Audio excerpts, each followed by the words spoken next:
All right, my friends. I made you guys a video a couple weeks ago, and it was so god-awful that I didn't publish it. It was just me blah, blah, blah, and I wasn't going to make you guys sit through that. So I'm going to try this again real fast, quick and dirty. So it's February right now, 18, Saturday. So where I am in Oregon, Zone 8, that gives me about 12 weeks until Mother's Day. So we're about 9.5 weeks away from the last frost date, depending on where you look and get that information from. But around here, Mother's Day is when it's usually safe to plant your things outside, your tomatoes, your peppers, your whatevers. So that's what I'm going to work on here. I've got in my laundry room, but this time of year is where we do our seedlings. So I'm going to get this heat mat out. I'm going to get it under here. You do not need fancy lights to start seeds inside. I've got this tray, and this had tomatoes in it, but I'm going to plant onions in it. These things I washed out, warm soapy water, and then I sprayed them with some peroxide and let them air dry. So hopefully any cooties or anything left over from last year that could possibly contaminate my new little baby seedlings is dead. So we'll try. Another thing I'm going to do, because I don't want to have to use all the soil, like seedling mix to start some plants, I'm going to put some seeds in some water bottles and get them under the lights and on the heat mat and see what we come up with. I know people like to use Ziploc bags with a paper towel in it. I always do that. It does work, but what I don't like is when my little plant roots go through the paper towel, and then it's like a whole operation to get them extracted. Then I usually end up breaking off roots, and it's just a real pain in the ass. So I'm going to try using these bottles, water bottles, and then get some tape and a marker, label them so I know what I'm working with. And also too, these are all my newer seeds. And then this box is, I think, everything before, I think 2019. So I do save this stuff, even though they have dates on the back. Sell by December 31st, 2018. That doesn't mean that on that day, all of a sudden they all die. They're still good. Your germination rate just might go down. So these are the only jalapeno seeds that I happen to have, but I want jalapeno. So I'm going to, like I said, test that germination in one of these bottles. Anyway, springtime's coming.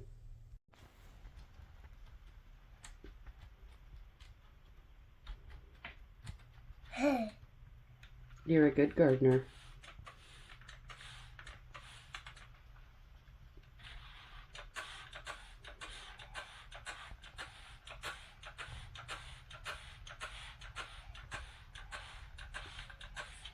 Do you know who should make in this? What? You can make a happy face and holes so they can come out.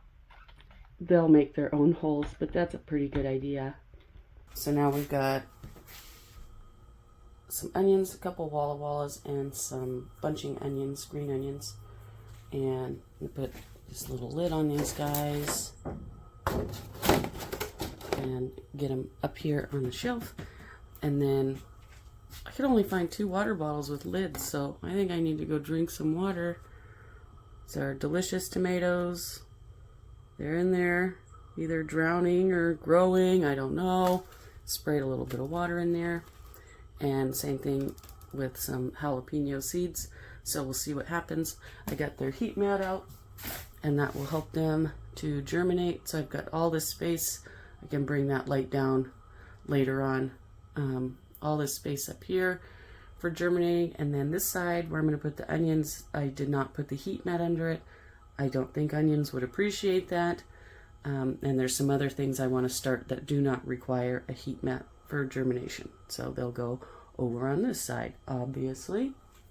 Another reason I like to start things from seed is because then you're not limited to the varieties that they have at the garden center or wherever you buy your plant starts from, which is a good thing. And plus it's not as expensive as buying starts. Alright, so this is how my laundry room is now. This is just how it's going to look for the next couple weeks, couple months, with all this stuff everywhere, because it's just that time of year. So one final thought for you guys is gardening is important, I think, especially this year with, what am I filming? I don't even know. I could turn this camera around, but you guys would just see my shirt with baby spit up on the shoulder, you know, not cute, just not cute. Anyway, with inflation and the food prices and everything being the way they are, thank you, Joe Biden, it would be a good time to start gardening if you've been thinking, oh yeah, maybe I'll do some gardening this year, or, you know, I should probably get a couple chickens or any of that kind of stuff. I would advise you to just go ahead and pull the trigger. If you're new to gardening, you have to get started, because one of the main things is you have to make plenty of mistakes. That's how you learn. You're not just going to get a bunch of seed packets and run around your yard and plant seeds everywhere and everything's going to grow and be lush and abundant, and, you know, you don't know what kind of problems you're going to run into. So that's why you have to get started. And every time you make a mistake or something bad happens, then you can figure out how to solve that problem so you can be better next year, and then even better the year after that, and then just keep it going.